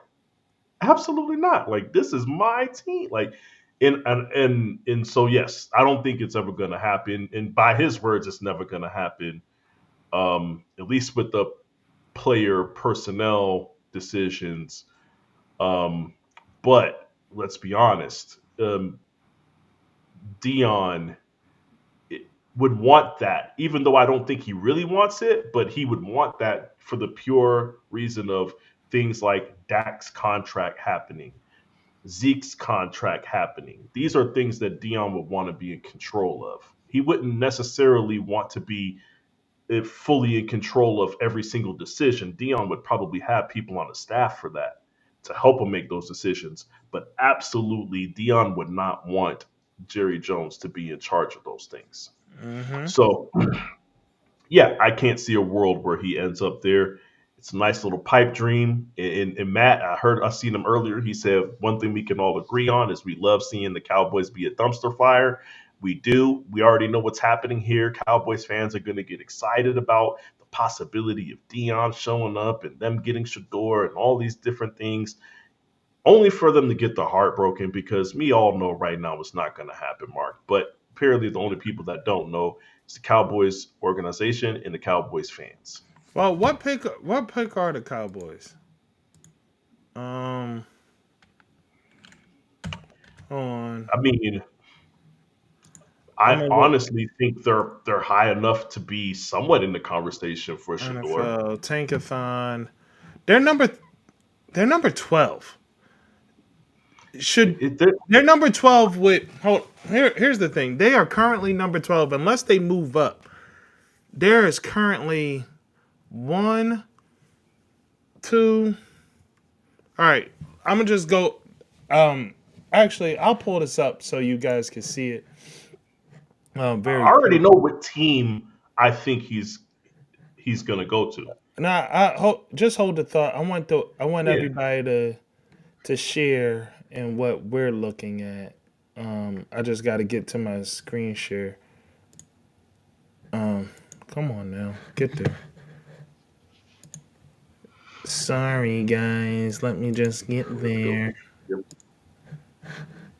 All right. God damn. Oh, I did the wrong thing. There we go. Right. There we go. There we go. Move us to over here. And voila. Bam. All right. So real quick. Let's go. All right. Real quick. See, here we go. Right off the bat. Tennessee needs Shador. Cleveland needs Shador. Giants need Shador. I'm not saying Shador specifically, but I'm just saying they need a They need a quarterback. quarterback. Because it could be Cam Ward. Let's be Right. honest. It could be Cam Ward. All right. Yeah, Las Vegas needs a quarterback. The yeah, Jets need a quarterback. New Orleans needs a quarterback. So I just named 7 teams that need a quarterback before Dallas shows up. yeah. Yeah. Unless So they plan on moving to number one, they guarantee. There's almost no way Shador ends up in Dallas. yeah. So I just want to, and I want to explore this because I want to be very clear. Like Dion said, he's going to step in if he feels like he's going to the wrong place, right? Mm-hmm. So, and I take it Dion is a smart man who does his research and he knows football. He knows who has a good coach. He knows who has a good organization. All these things. I'm telling you right now, Cam Ward is absolutely going before Shador. As he I'm gonna tell should. you right. I'm gonna as he should, and I thank you. I'm glad we agree on that. He's not as raw as Shador is. Um, He's played higher levels of defenses in college. yeah, and I just feel like he just has more.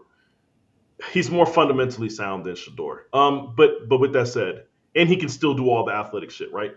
So we're looking at Tennessee. I'm gonna tell you right now, Dion ain't letting him go to Tennessee. Dion ain't letting him go to Cleveland. It's not happening. There's a small chance that he could go to New York, right? There's only one reason why New York cut, or excuse me, yeah, there's only one reason why New York cut Daniel Jones. It's because of their hopes is to get Shador, I believe, but I'm sure they'll settle for Cam Ward. But really they cut him for Shador. You know, Giants want to splash, right? They want to do all these things, right? And it's weird. It's weird because Giants ain't never had a black. They don't really fuck with black quarterbacks, but we'll see how it goes. The Patriots, I'm gonna tell you right now, they're not going for him, right? And then you get to Jacksonville. It's not happening. The Vegas wants him.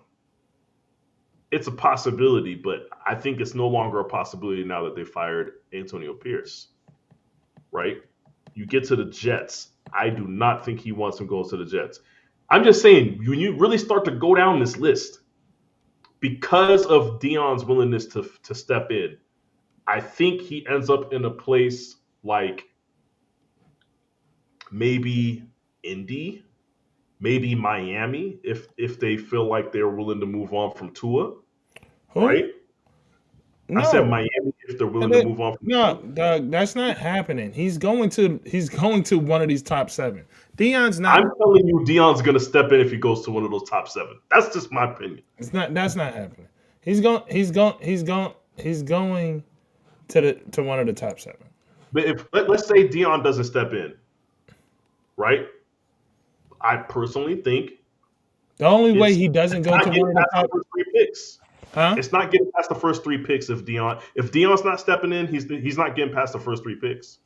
And Cam then Ward and Shador will go in the first 3 picks, and I think they'll go to Cleveland and New York. I don't. There's no way New York passes on both. Well, Travis Hunter is going to I be think one of those picks. I So think he's going later than people think.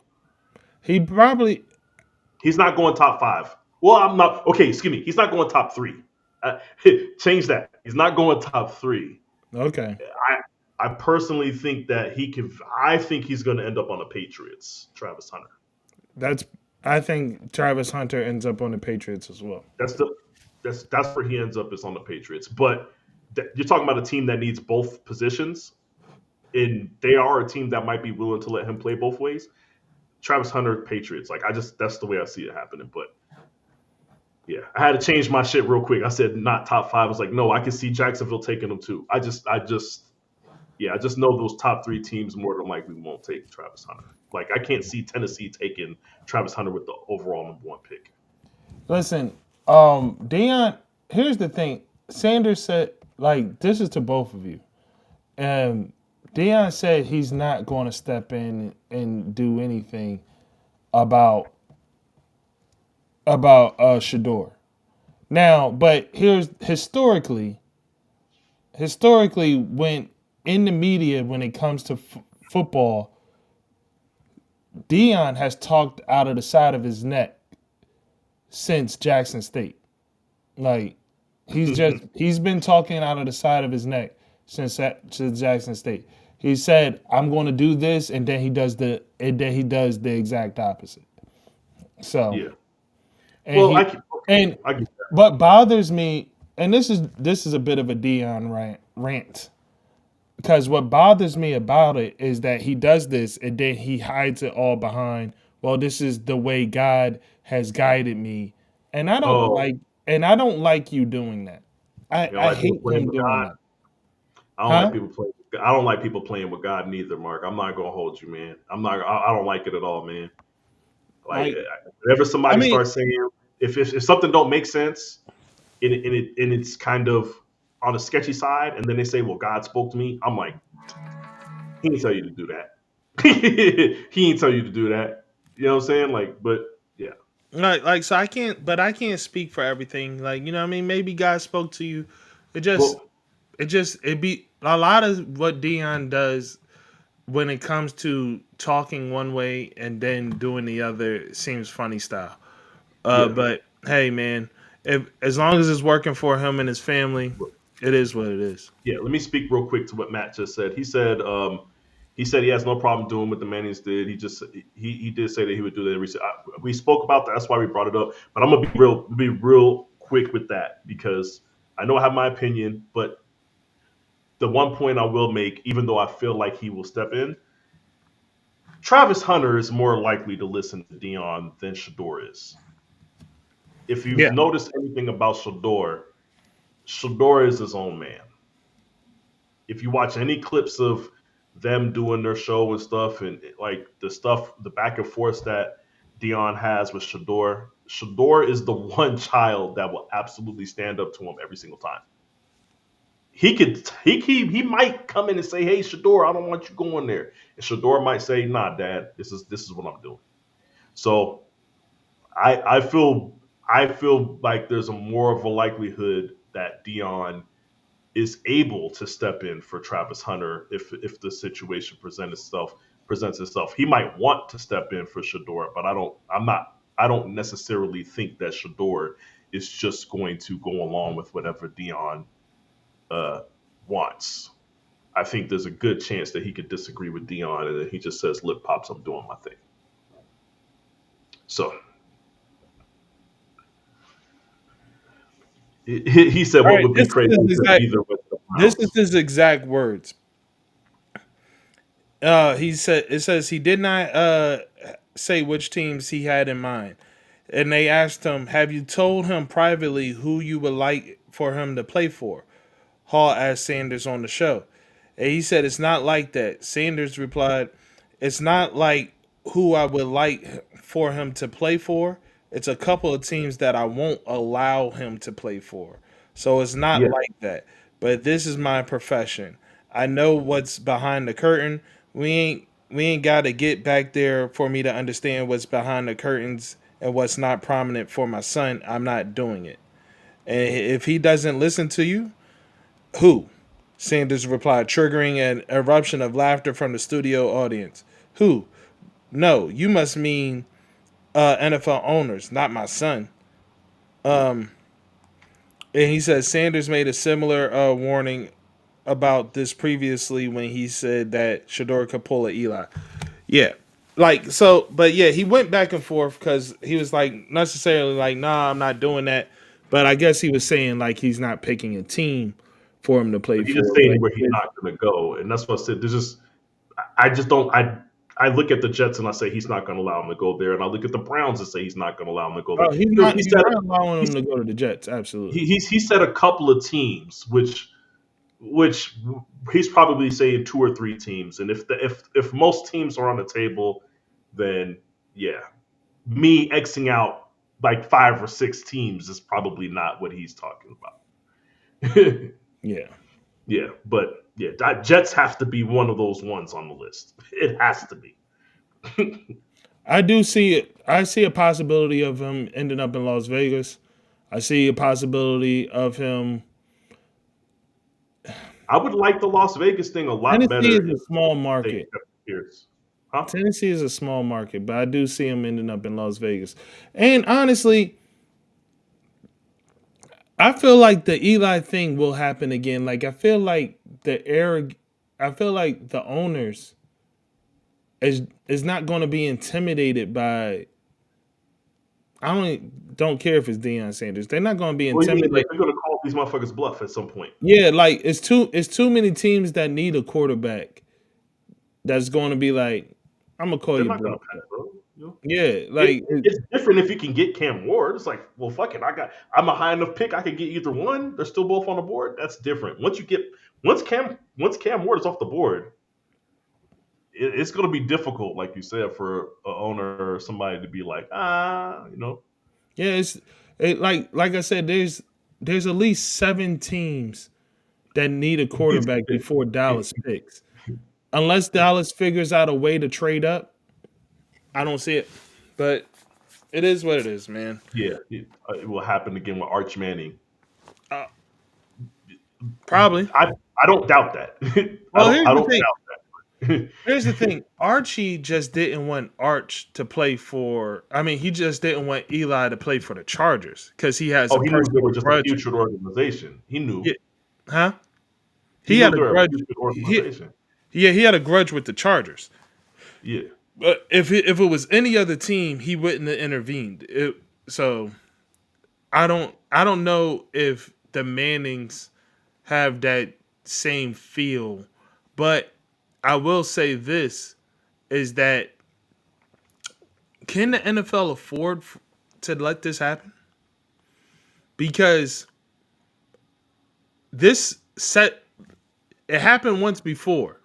This is a different generation. If it happens twice, it's now a precedent. Well, I want to be clear. It happened with years ago with John Elway as well. But that's besides the point. But I'm with Mark. Forget about it just being a precedent. I just don't think you can do that with this generation. Right. You're talking about the NIL generation. You're talking about Caleb Williams, who just recently said, "I want ownership in a fucking team." You like He said that. you got guys attempting to go further than just say, "Don't draft me." You got guys attempting to ask for stock in a team. Okay, um, this is a more brazen generation. You better believe if you let somebody get away with it right now, that other people are going to try it without even having their parents involved. Every other generation, every other person that has gone down this path, their parents have gotten involved, but their parents had the cachet to do it. Even though John Elway's parent wasn't a player, he was a prominent figure in California when it comes to business, being a millionaire, all that stuff. He had relationships with the owners. Okay, he was able to pull that off because of his cachet. But I'm just telling you, I'm with you, Mark. If you let that shit happen now, it doesn't matter that Dion's there or not. You let it happen. Who's to say that somebody like Caleb Williams, another Caleb Williams type character, doesn't come along and say, "Well, this is what I'm on." You cannot allow that. They can't afford to let that happen, Mark. I'm with you. I don't think they can afford to let that happen. And what I'm saying by that is that if you have to do this is what I'm saying by this.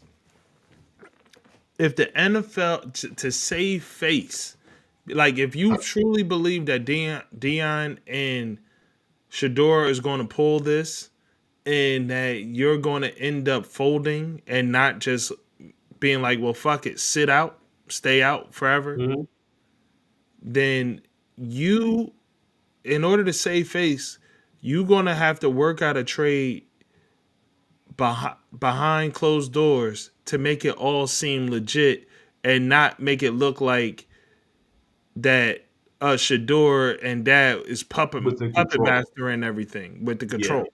You have to make it look. You have to make it look like something else. It can't. things are more public now. People forget when the Elon thing happened. This pre social media. It has not happened in the social media era. And I think there's a big difference between it happening, even when the Eli thing happened. People didn't, when it first happened, some people didn't even know why. It wasn't common knowledge why the And draft day trade happened, a lot of right? people didn't believe it. Yeah, yeah. So it wasn't something that was like publicly. No, it wasn't. Years later, it became like, there's articles that were put out years later about it, talking about how he could have ended up being a Charger and why he didn't end up being a Charger. Like there was stuff like that came out like 3 years later. But this is a social media era, Mark. You can't have that happen publicly in today's day and age. It will Well, absolutely cripple whatever. They always talk about protecting the shield and the owners sticking together. Hey, look, man, that would weaken the shield. yeah.